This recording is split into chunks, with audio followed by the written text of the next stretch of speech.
আজকে এই রাস্তা দিয়ে সাপুরিয়ালা আসবে, এই নয় লাঠি। যখনই এই রাস্তা দিয়ে আসবে তখন ওকে মেরে পুলিশের কাছে দিয়ে আসবো। আচ্ছা ঠিক আছে ভাই, কি আপনার বাসায় সাপ দেখতে পেয়েছেন? চিন্তা করেন না, আমি এখনই আসতেছি। এই দেখো, এই হলো সেই সাপুরিয়ালা। চলো ওকে মারো আর পুলিশের কাছে নিয়ে চলো। দাঁড়াও দাঁড়াও, কেন আমাকে মারতেছো তোমরা?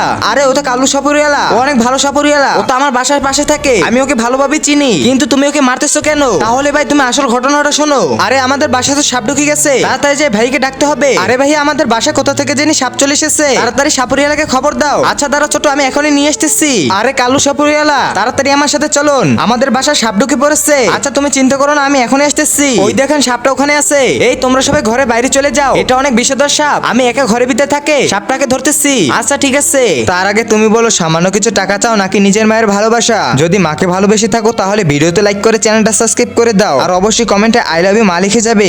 আরে ওরা কিভাবে বুঝবে আমি কালকে ওদের বাসায় সাপ রেখে গেছি, যাতে করে আমি ওদের বাসা থেকে সোনা দানা সাপ লুট করতে পারি? ভাই আসল ঘটনা এটাই ছিল।